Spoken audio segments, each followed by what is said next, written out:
So welcome to the podcast, Jeff. It's great to have you on today. Thanks very much for inviting me, Rob. Thank you. Thanks so for those who haven't come across you on the various Scotland camps and bits and bobs that you do, give us a bit of a background. What did your kind of childhood look like from a sport perspective? What did you get involved in and how did that transition into what you're doing today? I was brought up mainly in initially Glasgow, then up in Inverness, went to school in Inverness.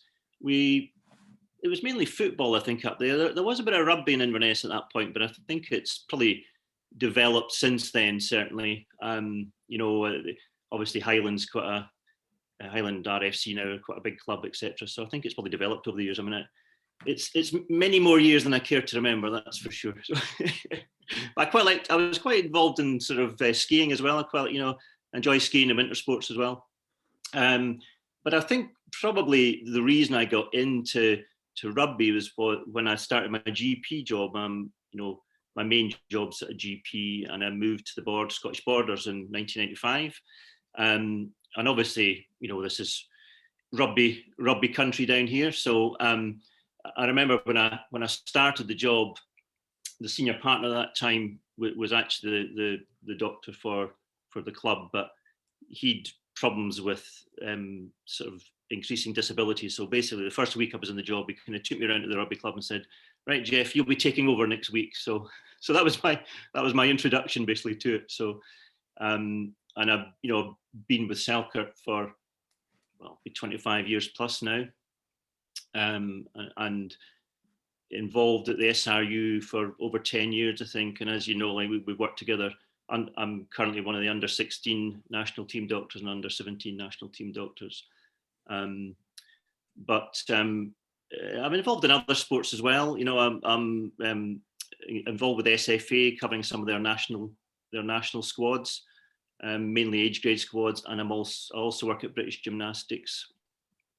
Also covered the European Athletics when they were in Glasgow a couple of years ago. Andrew Murray was the medical officer for that and invited a few of us along to help out with that. So it's fair to say you kind of have blended into a bit of the sports medicine side of things, as well as obviously your day-to-day general practice. Yeah, I think it's fair to say sports medicine is my main interest, I think. But it's, you can combine that with general practice. I think general practice gives you quite a good background for working in sport. Because a lot of the stuff you deal with, it's not just sports medicine, but there's also a lot of it's sort of primary care type related stuff as well when you're away in camp, etc. And also, I'm part of the kind of rotation for sort of the background medical staff at Murrayfield for International. So all being well, if the Six Nations goes ahead, I'm supposed to be working at the Italy game in March, but we'll have to see how things pan out, obviously.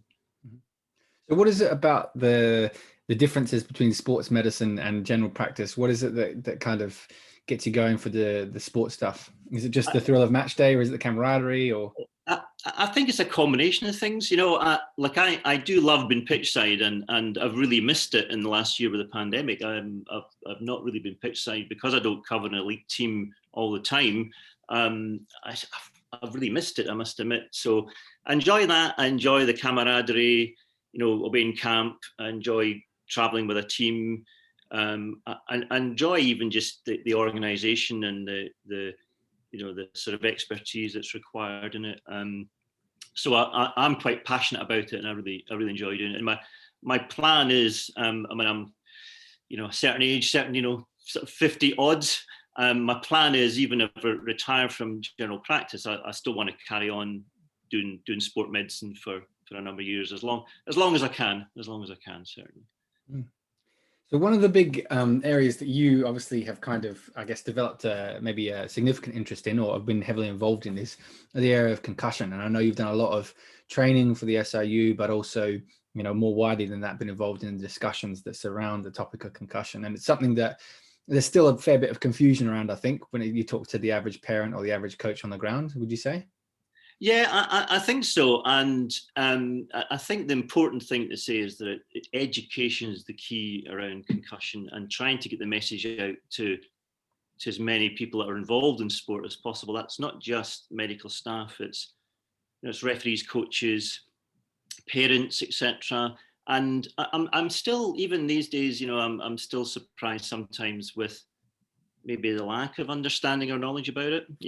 I still come across that, and I know that there's, we'll talk about this in more detail, but the great thing in Scotland is, of course, is that the Sport Scotland concussion guidelines, which were introduced in 2015, they were updated in 2018, but that was the first time anywhere in the world that there were concussion guidelines for all sports in one country.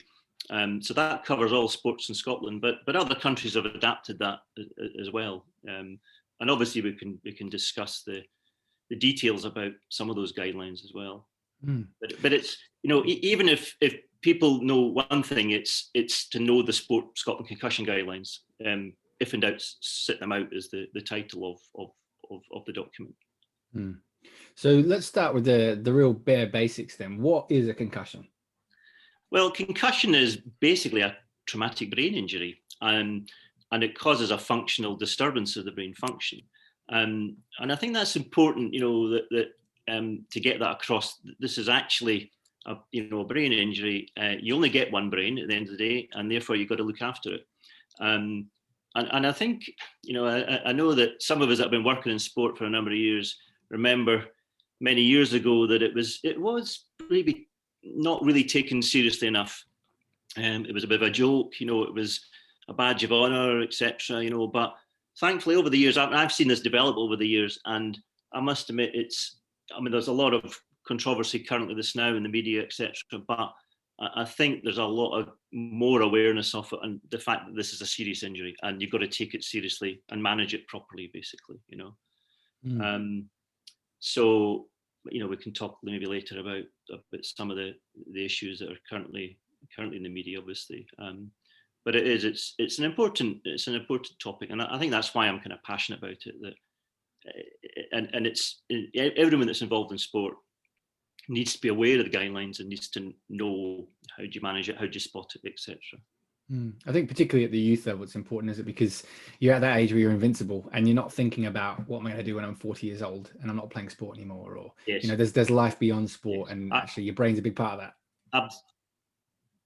Absolutely, and we've been working together when you've maybe had to remove a young an adolescent or a youth player from play in a critical game, and they're really upset about it, but you've got a duty of care to these athletes, and it's important that it's one game or it's a few weeks out of their life, and they may have a long sport career ahead of them, so it's important that you get these decisions right.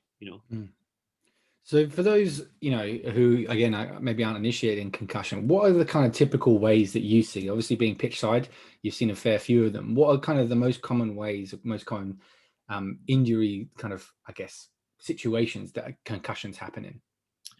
Well, concussion, as I say, it's traumatic brain injury. It's usually caused by either direct blow to the head or to the rest of the body or to the neck, where the head and the neck move quickly. It's sort of whiplash type injury.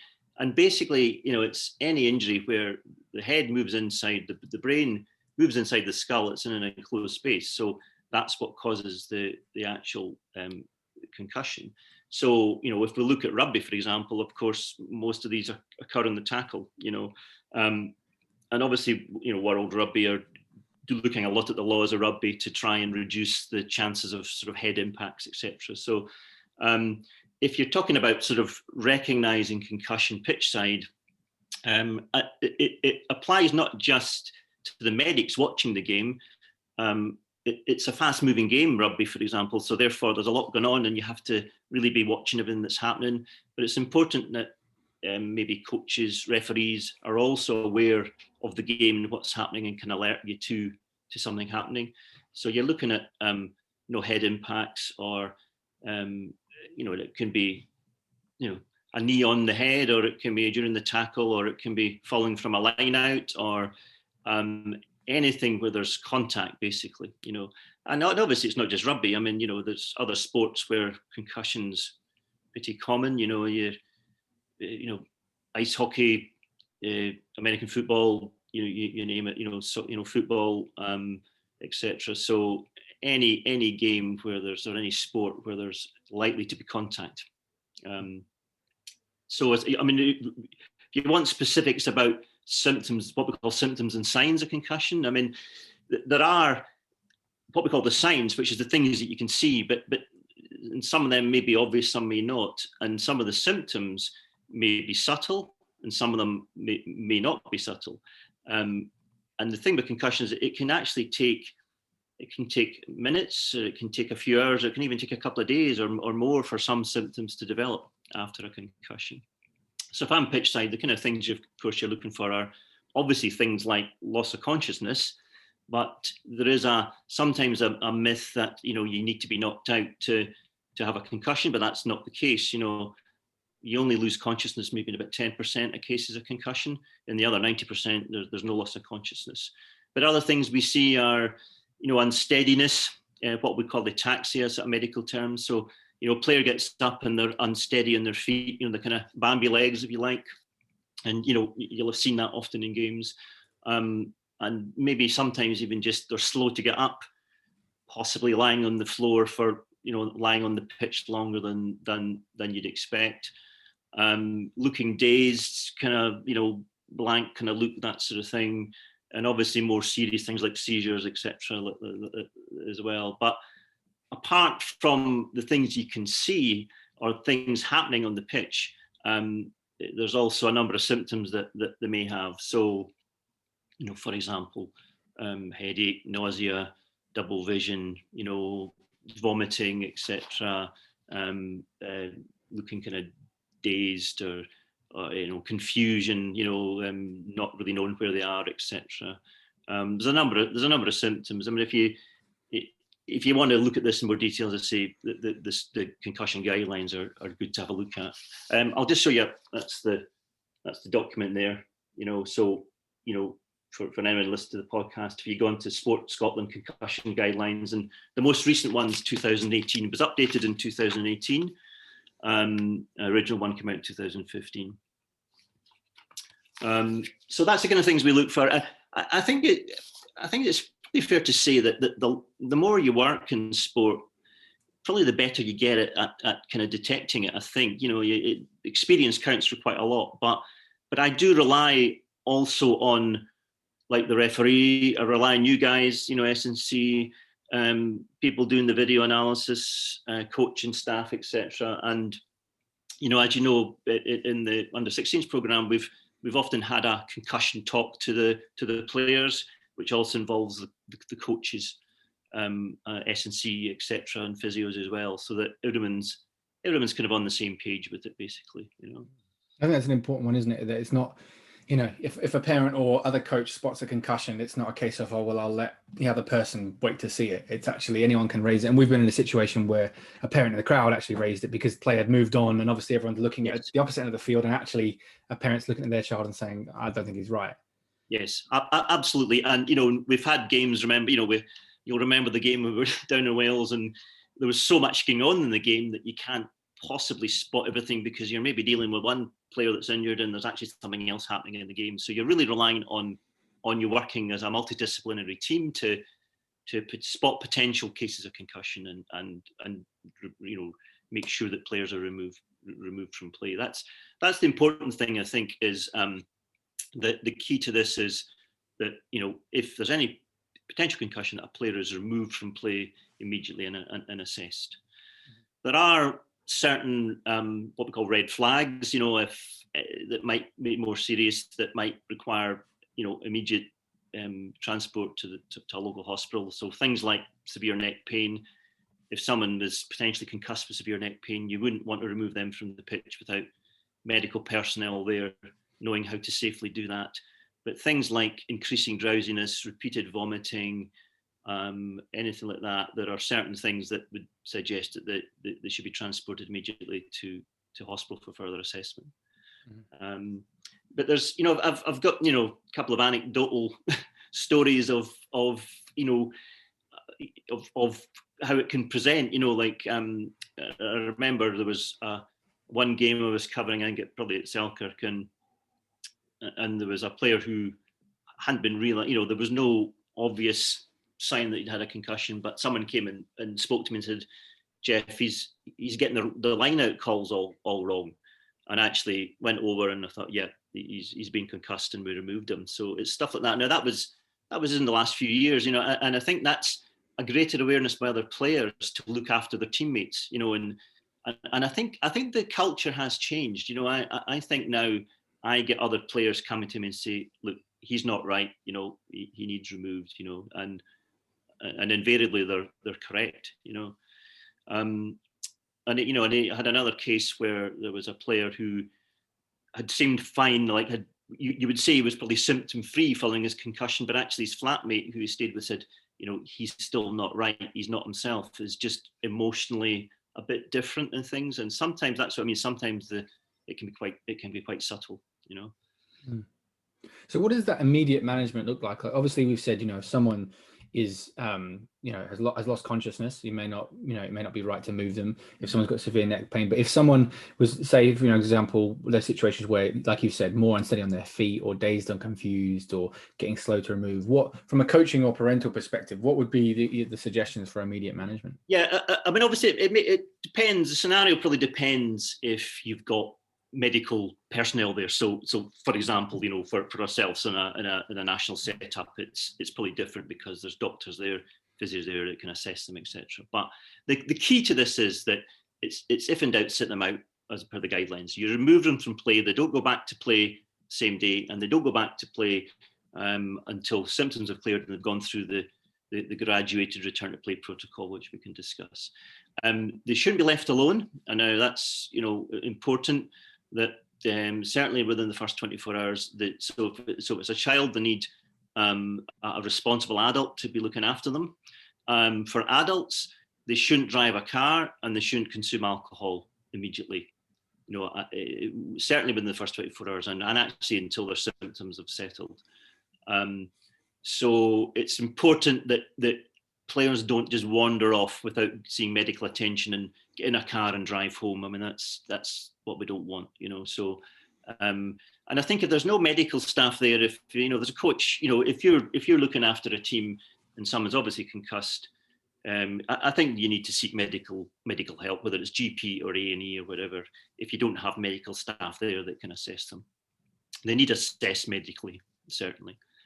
And as I say, there's certain red flags. If they were complaining of neck pain, you wouldn't want to move them.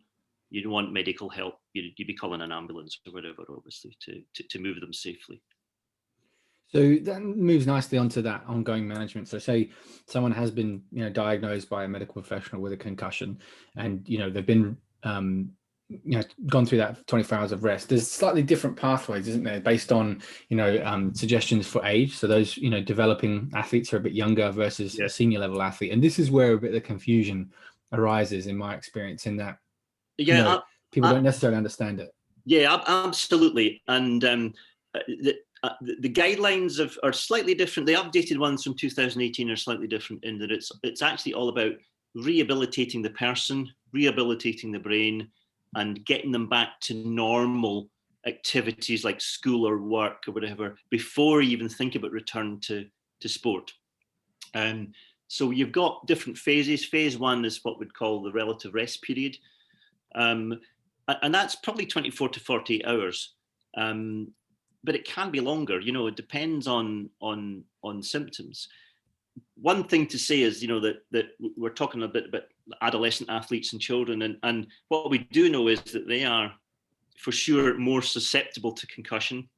They take longer to recover, and there's a greater chance they might have a more serious outcome from concussion. Now, I don't want to be totally negative about all of this, because on the other hand, sport and participation is great for kids and adolescents, and there's huge benefits from it, and particularly team sport in particular is great for lots of things, not just from physical health. So although there's concerns about concussion, I wouldn't want to see that putting children off playing sport at the end of the day. But if you go through the phases, we get phase 1 where it's like relative rest, 24, 48 hours. Now that actually also, there's important things to point out to them. So say you've got a 15-year-old lad who's been concussed, it's important they stay off their screens. Now that might be a tall order, telling a 15-year-old not to look at their phone or look at an Xbox, but we know that staring at a screen it prolongs the symptoms. So what I tend to tell them is, look, if you do that, if you've got to stay off your screens for that first couple of days, because if you end up getting longer symptoms, it's going to be longer before you get back to playing rugby or sport or whatever. So that's usually the line I take with them. So the first day, you're really resting up as much as you can. After that, you want to start what we call phase 2, where it's called return to normal life. So what you want to start doing is just start to do some activities and maybe small blocks, 10, 15 minutes at a time, maybe reading, looking at the TV, maybe a slight activity. At this point during the rest period, you're not going back to training or physical activity in any way. So that's important, basically. Now, in the return to normal life, there are stages 1 to 4. And again, if you look at the guidelines, so basically what you're doing is just gradually increasing the what you're doing in the various stages and what your activity, etc. Now, at any point during this, you want to make sure if there's any symptoms, then you go back and you reduce what you're doing slightly. Give me 2 seconds. I'm going to just shut the door. Hang on. So any symptoms at all, and you need to just take a step back again, basically. Now, after that, as long as there are no symptoms, then you can look at your graduated return to sport. Now, the timescales for this are, for adults, it's basically 7 days of the rest period, but for under the age of 19, you're looking at 14 days. It's double, basically. And that's a minimum, am I right? Yeah, absolutely. So that's a minimum. So, for example, if someone still had symptoms for 3 days, you've got to tag that on. All right. So say an adult, it's 7 days, but if they still had symptoms for 3 days, you're really talking 10 days of that period of rest before you even get back to the graduated return to sport. And I think that sometimes that's not understood. I think, I remember before the guidelines came out, there was a kind of blanket rule of 3 weeks, but it didn't take into account individuals and symptoms, etc. So people thought there was just a kind of green light to get back to sport after 3 weeks, when in fact, many return to sport quicker than they should have. So it's important to say it's not, these timescales aren't absolutely, written in stone. It's dependent on symptoms. And I guess that accounts for the severity, doesn't it? If someone has a really severe, concussion and is still experiencing those symptoms, then that delays them entering, the next stage, doesn't it? Whereas someone has a slightly less severe concussion and they're not experiencing those symptoms, and they may progress a little bit quicker. But it's down to the individual and how they present, isn't it? Yeah, it is, and sometimes there doesn't appear to be any logic to it, because you can have 2 players who have what appears to be a similar impact in a game, and one can end up with a concussion and one doesn't. So there's a lot of factors at play here. But what we do know is that children and adolescents take a lot longer to recover, and you've just got to be extra careful with them. And certainly under the age of 13, I would always, you'd even be even longer for some of these children to get back to sport eventually. But as I said at the beginning, it's all about sort of rehabilitating the brain and rehabilitating the person.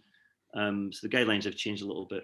So after your rest period, you then do a graduated return to sport, where and there's 6 stages to that. The eventual stage is a proper return to play, but you're looking at light exercise, sport-specific exercise, then non-contact training, and then some full contact practice. In between those stages, in adults, it's probably a minimum of 24 hours. For under the age of 19, you're talking at least 48 hours, maybe up to 72 hours between these stages. So if you look at all of this together, the minimum that an adult can get back to play is 12 days, but in the under 19s, it's 23 days. But that's a minimum, and actually for a lot of players, it will be a lot longer than that. And you've just got to monitor them throughout the whole process. So if they go, say they go from light training to increased sport-specific training, and they start getting headaches or something like that, you have to put them back to the stage below, then you start again, And it does take a while sometimes. I mean, but on a positive note, the vast majority of adults will recover from their concussion within about 14 days. Under the age of 19, usually within about 4 weeks. So I want to be positive about that. The vast majority of players recover well from the concussion, but it's about recognizing it and managing it appropriately. And that's where I think the problems arise, isn't it? Is the second you say 23 days, kids get to 23 days, like, right, I'm allowed to play now. It's like, no, that's not how it works. You kind of have to go through these different gateways to make sure you're safe. Yeah, no, absolutely. And you don't want to stick to rigid timescales when it comes to this, and I always say to players that, we just have to see how you go, and it's not unusual for adolescent athletes to have symptoms that prolong for quite a few days at the beginning, and you're adding that on to the whole timescale. So, I mean, the other thing to say is, of course, if recurrent concussions, that's another. It complicates things even more, and we get more anxious about that. So if a player's had more than one concussion in a 12-month period, then our timescales are much longer than that, and that's when you need expert advice from medical staff who deal with concussion. And sometimes I've taken advice from senior doctors, Dr. James Robson and and people like that at the SRU, just to discuss it with them how they think the timescales should go. So we've got to be very careful if players have had more than one concussion, in a certain timescale. So do you think, are we, given it's becoming a more popular topic in the media, because I guess, as you say, there's been a bit of a lag in that practice has slowly been improving over the last few decades, and we're obviously seeing some of the problems now that players 30 years ago not being given proper care or not having these guidelines in place. Do you think we're seeing a genuine rise in concussions, or are we just having better diagnosis of concussions? Yeah, it's a good question. I suspect a lot of it is we're diagnosing it more accurately. I suspect, because the medical care in sport has increased hugely over the last 20, 30 years. But it's difficult to know. But I suspect we're probably diagnosing it more. There's a lot of. Obviously, there's a lot of stuff in the media this now. There's litigation going on. Former football and rugby players that played maybe 10, 20 years ago. But there are a lot of positive things happening. World Rugby always look at the laws of the game to try and cut down the risk of head contact. In the elite level, of course, we've had the HIA process. Where players are removed for an HIA assessment, but that's only elite level, and it's important to know that at amateur and club level and school level there is no HIA. It's recognise and remove them from play if concussion suspected. But we've also seen, of course, in football, stopping heading the ball in children. There's talk about the SFA and the FA introducing the concussion substitutes. That. I think some sports could learn a bit from rugby in the things like the HIA process at elite level and things like that. There's been quite a lot of high-profile cases in the media, particularly football and recently. But I think certainly things are going in the right direction. But obviously there's concerns about emerging evidence of young players with conditions like dementia, and there's this condition called CTE, which is a pathological diagnosis. But there is a lot of emerging evidence about relationship with recurrent head injury and these kind of what we call neurodegenerative conditions. So there's a lot of concerns about it, but there is also on the opposite side of the argument. There's a lot of positive things happening. To, as I say, went back to the original chat at the beginning that 30 years ago it wasn't treated as seriously as it should have been, But there's still a lot of scope for education. I run a sports first aid course with a chap who's our local resuscitation officer, and we mainly get along youth football coaches, who need to do the first aid certificate for working in.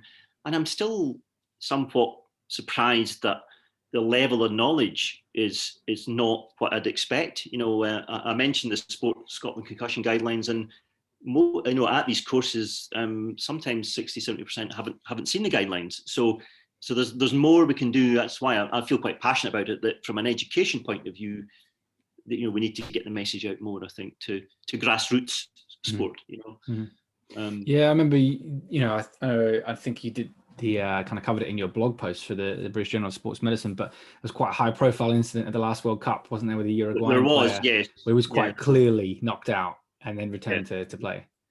And you know, I mean, you know, even doctors that work in sport all the time, and you know, spent 20 years in sport, you can still miss concussions. I mean, you know, no one's infallible, you know, at the end of the day. But I think it's all about education. You know, I mean, we're lucky at elite level, you know, like an international, we've got a doctor who reviews video footage all the time. So there's a lot of people there who can spot these things. But when you're talking about games going on at club level and at schools, you know, we don't have all the benefits of that. And that's why you're relying on, you know, parents, teachers, coaches, whatever, referees, being aware of it, certainly. And, you know, at the end of the day, you know, it's if in doubt, sit them out. So you're going to make sure that players are removed from play and not allowed to play on, you know, if there's any potential cases, you know. So one of the things that, you know, a kind of rule of thumb we go by in strength and conditioning and physiotherapy is, you know, the best predictor of future injury is previous injury. Is that true of concussion, in that, you know, as you gain the number of concussions, the susceptibility to future concussion increases? Yeah, I think it is a risk of, you know, you have one concussion, there is a greater risk of another concussion. And it's not just concussions. I think there's been some evidence that concussion in itself can then predispose you to other injuries as well, you know. So there's been a lot of papers recently looking at information like that, you know, and it's certainly true of that, you know, in comparison to other, you know, to other injuries, certainly, you know. What a couple of things that people often ask me as well, just to mention, is, you know, mouth guards and scrum caps. You know, there's sometimes a bit of a myth about them, and it's probably worthwhile just saying that the mouth guard is, you know, absolutely essential for protecting your teeth, but there's no evidence that it does anything to prevent concussions. And similar to scrum caps, no evidence that they'll prevent concussions. They'll stop you getting a cut in your head or your ears, but at this point, still no evidence that either of them are effective in prevention of concussions. That's a really important one. There's that sometimes some parents, you know, they think if they wear a scrum cap, well, that's fine, you know, but it's important that they know that, certainly. It comes back to those visible and invisible things, doesn't it? Like, okay, it's prevented maybe the visible thing on your skull in terms of maybe getting a scratch or, you know, getting an egg on the head, but it hasn't prevented your brain moving inside your skull. Yeah, yes, absolutely. I remember reading an interesting journal article where it talked about basically the kind of feeling of confidence that came with having a helmet, and it being a false sense of confidence because actually players were more likely to take risks. And I think there was some evidence in some papers that actually, you know, wearing a scrum cap actually gave some players a false sense of security and may actually increase the risk of concussion because they feel invincible when they go in for a tackle, you know. So that's true, certainly. Yeah. So if helmets don't work and you know, gum shields don't work, is there anything we can do to prevent the concussion or reduce the likelihood?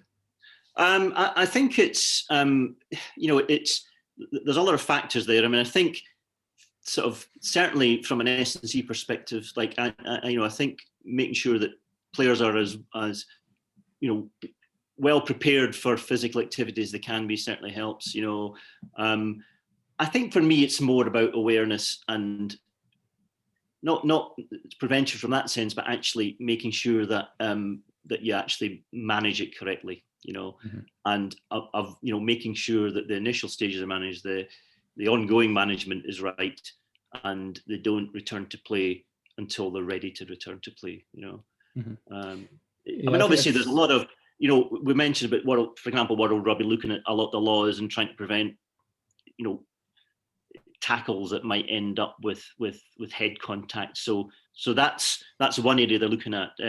I mean, to give you another example, you know, football, in football, you know, soccer, they made it a red card offence when a defender jumped up with their elbow up. That used to be a quite an high incidence of concussion related to that. So when they made that a red card offence in football, the numbers of concussions actually dropped. So we're looking at the laws of the game and the laws of different sports. The rules in sports. To look at prevention. Yeah, I think that's the thing. People get maybe a bit isolationist in their approach to preventing injury and go, if we get, we improve our neck strength, that'll reduce concussion. It's like, well, not if you're still putting your head on the wrong side in a tackle. That hasn't changed anything. You're still in the wrong place at the wrong time. Actually, absolutely. There's a bit more to it. And I remember having a discussion with a coach about this. He was an S&C coach for a team, and saying the coaches kind of approached him and said, we need to reduce the amount of concussions. And when they got into it, they realized actually, were they better off spending more time on their neck strength protocol, or were they better off doing more contact training with the team to help them with their decision making around tackling? And they decided actually it was the latter, that actually we can hammer the neck strength in the gym, but if they're still getting their head on the wrong side, that's not going to make a difference. It's multifactorial, you know what I mean, and there's a lot of components to it, and you're absolutely right. Mm-hmm. So what about some of the kind of current controversy? So obviously we're seeing some things in the media. Are there any kind of other things that are kind of hot topics at the moment? Well, obviously there's we've mentioned it all. I mean, there's a litigation going on this now from a number of the rugby unions in the UK. The hot topic this now, I think, is the whole neurodegenerative conditions. There's been a number of studies. The field study, which Dr. Willie Stewart, who's in Glasgow, University of Glasgow, he's been quite involved in a lot of this. There is this condition called CTE. I read recently that this is actually just a diagnosis you can make, on pathology. But actually, I saw something just last week about possible special scans that can pick that up, in players. Now that's at an early stage, I think. There's also been some research done into a saliva test for a certain protein in the body that could possibly be give you a pitch side assessment tool for concussion. But a lot of these things are still at pretty early stages. But it has become a very, very hot topic this now. And as you know, and there are a lot of people that are doing a lot of involved with the media that are raising it as an issue. And we've had, you're probably aware there's been a number of football players from the England team who have recently, like maybe passed away, and it's been sort of dementia or Alzheimer's, that sort of thing. But the field study is probably quite an important study that was undertaken. It's worthwhile, just having a look through some of the results from that, certainly. Mm-hmm. So if we were to give, it can be quite a big topic, kind of, the deeper you go into this, it doesn't end in terms of you could go to an infinite amount of depth. So for the average kind of parent or coach, if we were to give a 2-minute summary, what would be your real take homes?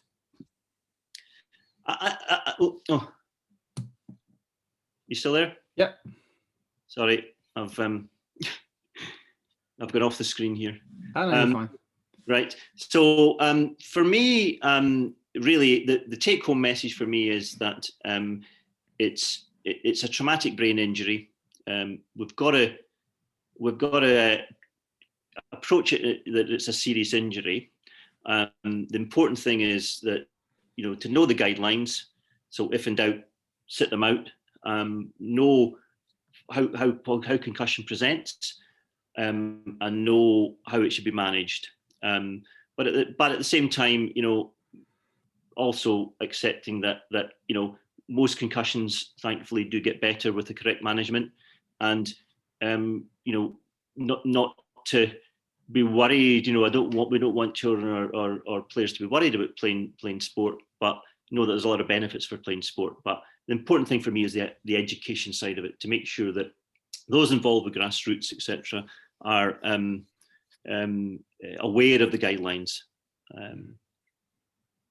Right. So resource-wise, you've obviously mentioned the Sport Scotland guidelines. If in doubt, sit them out. Is there anything else that you would recommend people become aware of? There's a bit of there's a new website up and running, and some stuff on Twitter as well called Concussed, which I think is run by the University of Edinburgh, and I'd certainly worthwhile having a look at that. There was a good video on YouTube interviewing former players, Dr. James Robson, and it's about it's about an 8-minute video, and it's actually quite a useful thing to have a wee look at. So concussed, but there's quite a lot of stuff out there, but I think you need to make sure that it's on proper websites, etc. But certainly, I mean, for me, really knowing the Sports Scotland concussion guidelines is probably the most important. And when we have our first aid courses, we always give everyone a copy of that and make sure that they have access to that. Fantastic. Well, where obviously you yourself are spreading good information online as well. So where can people track you down on Twitter if they want to stay up to date with some of your latest things? Yeah, I'm on Twitter. So I'm mainly on Twitter. As far as social media goes, I'm mainly on Twitter. So it's Jeff Cullen 0, I think, at Jeff Cullen 0, I think, on Twitter. I mean, if you're posting this on Twitter, I'll just tag myself on it, and so they can find me on that. That's my main. Twitter's the main one that I use for kind of medical stuff and sports stuff, certainly. Brilliant. Well, thanks so much for your time today, Jeff. It's obviously a really important topic, and it's good to have someone in the know to be able to kind of summarize what's out there and point people in the right place. So thanks a lot for your time. No worries. Thanks, Rob. Thanks for inviting me on. Hope it's useful, certainly.